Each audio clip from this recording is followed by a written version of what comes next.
दिल्ली में बीजेपी की दूसरी महिला मुख्यमंत्री के रूप में रेखा गुप्ता की ताजपोशी एक बड़े राजनीतिक संदेश के साथ आई है। अब सवाल यह है, क्या यह बदलाव सिर्फ चेहरे का है या फिर दिल्ली की तकदीर भी बदलेगी? क्या अब दिल्ली की सड़कें गड्ढा मुक्त होंगी या फिर नई सरकार के पोस्टर ही लगाए जाएंगे? क्या यमुना में अब गंगा जैसा जल दिखेगा या फिर सिर्फ ट्विटर पर सफाई अभियान चलता रहेगा? क्या महिला सुरक्षा के नाम पर योगी मॉडल आएगा या फिर सीसीटीवी और फ्री बस यात्रा ही चलता रहेगा? आज नो नॉनसेंस स्टाइल में करेंगे पूरी चर्चा, मुद्दे की बात बिना बकवास। रेखा गुप्ता 3 बार काउंसिलर, एनडीएमसी की चेयरपर्सन और बीजेपी महिला मोर्चा की अध्यक्ष रह चुकी हैं। यानी बीजेपी के अंदर संगठन में उनकी पकड़ मजबूत है, लेकिन राजनीति में मजबूत पकड़ और बेहतर गवर्नेंस में फर्क होता है। क्या ये बदलाव सिर्फ आपको हटाने तक सीमित रहेगा या दिल्ली को नया विजन मिलेगा? क्या बीजेपी के पास कोई प्लान है या फिर सत्ता में आने के बाद सब कुछ जैसा चल रहा था वैसा ही चलता रहेगा? दिल्ली की जनता ने बदलाव के लिए वोट किया है। अब देखना होगा कि यह बदलाव सिर्फ नाम का है या असल में कुछ नया होने वाला है। आप हटी, लेकिन क्या फ्री पानी बिजली भी जाएगा? केजरीवाल सरकार जिस मॉडल पर बनी थी वो था फ्री बिजली, फ्री पानी, फ्री बस यात्रा। लेकिन दिल्ली वालों ने यह साफ कर दिया कि सिर्फ मुफ्त की चीजें काफी नहीं है, गवर्नेंस भी अच्छा चाहिए। अब बड़ा सवाल, बीजेपी इन योजनाओं को जारी रखेगी या फिर रेवड़ी कल्चर पर फुल स्टॉप लगाने वाली है? अगर फ्री सुविधाएं हटती हैं तो बदले में दिल्ली वालों को क्या मिलेगा? कोई नया प्लान तैयार है?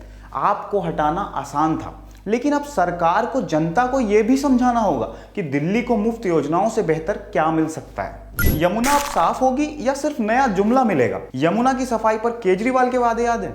2015 में उन्होंने कहा था कि यमुना को गंगा से भी ज्यादा साफ कर देंगे। 2020 में कहा कि 2024 तक यमुना में आप पिकनिक मना सकेंगे। 2024 में कह दिया कि 5 साल और दे दो, फिर करेंगे। अब बीजेपी सरकार में है। अब क्या वाकई यमुना साफ होगी या फिर वही घिसा पिटा बहाना, पिछली सरकार की नाकामी का खामियाजा भुगत रहे हैं? गंगा जैसी सफाई का वादा तो हो गया, लेकिन क्या नमामि गंगे मॉडल को दिल्ली में भी लागू किया जाएगा? अब जनता सिर्फ वादे नहीं, एक्शन देखना चाहती है। दिल्ली की सड़कें गड्ढा मुक्त होंगी या सिर्फ ठेकेदारों की चांदी होगी? दिल्ली की सड़कों की हालत किसी से छिपी नहीं है। बारिश में पानी भरा रहता है, बाकी दिनों में खुदी हुई मिलती हैं, और आप सरकार ने बस बिलबोर्ड लगाकर अपना काम खत्म कर दिया। अब बीजेपी के पास दिल्ली की सत्ता है। क्या अब गडकरी मॉडल आएगा और सड़कों की असली मरम्मत होगी या फिर हर साल नए बजट में सड़क सुधार का पैसा सिर्फ फाइलों में घूमता रहेगा? सड़कें सिर्फ चुनावी मुद्दा बनकर रह जाएंगी या सच में दिल्ली की तस्वीर बदलेगी? दिल्ली में महिला सुरक्षा का क्या हाल है, ये किसी से छिपा नहीं है। आप सरकार ने सिर्फ सुरक्षा के नाम पर सीसीटीवी और फ्री बस यात्रा पर फोकस किया, लेकिन अपराधियों पर कोई ठोस एक्शन नहीं लिया गया। अब जब बीजेपी की महिला मुख्यमंत्री हैं, तो क्या दिल्ली में योगी मॉडल लागू होगा? क्या अपराधियों के लिए बुलडोजर चलेगा? क्या एंटी रोमियो स्क्वाड जैसी सख्ती दिल्ली में भी देखने को मिलेगी या फिर बयानबाजी ही चलेगी और महिला सुरक्षा सिर्फ चुनावी नारे तक सीमित रह जाएगा? अब बीजेपी के पास महिला मुख्यमंत्री है, महिला सुरक्षा का रिजल्ट भी तो आना चाहिए। अब बात करते हैं दिल्ली की राजनीति के फुटनोट यानी कांग्रेस की।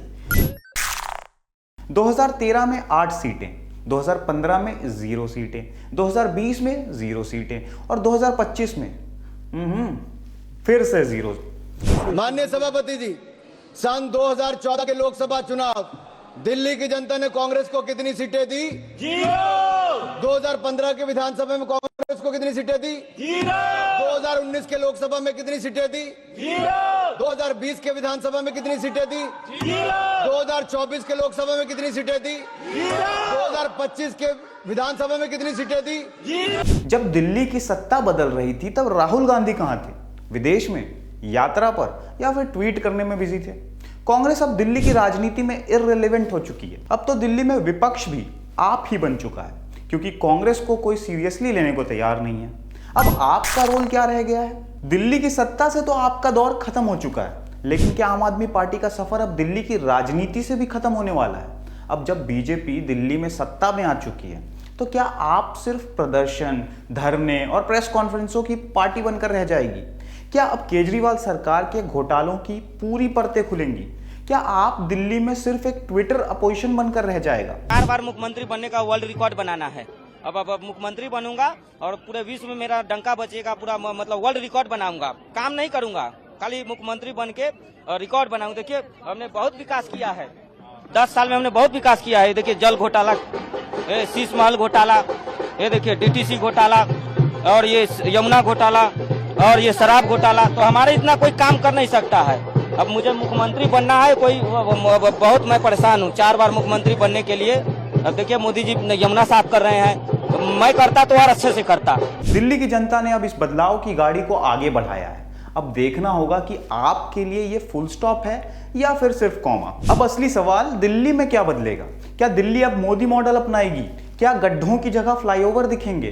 क्या रेवड़ी कल्चर को खत्म कर नया आर्थिक मॉडल लाया जाएगा? क्या महिला सुरक्षा में बदलाव आएगा या सिर्फ बयानबाजी चलेगी? अब बीजेपी को सिर्फ आप हटाने का क्रेडिट नहीं लेना चाहिए, काम करके दिखाना चाहिए। तो आपका क्या कहना है? क्या रेखा गुप्ता दिल्ली के लिए सही फैसला है? क्या आप बीजेपी वाकई दिल्ली को सुधार पाएगी या फिर सिर्फ आपका विरोध ही एजेंडा है? कमेंट में बताइए, वीडियो को लाइक कीजिए और क्रिटिकल ज्ञान को सब्सक्राइब करना मत भूलिए। मिलते हैं अगले एपिसोड में नो नॉनसेंस के साथ।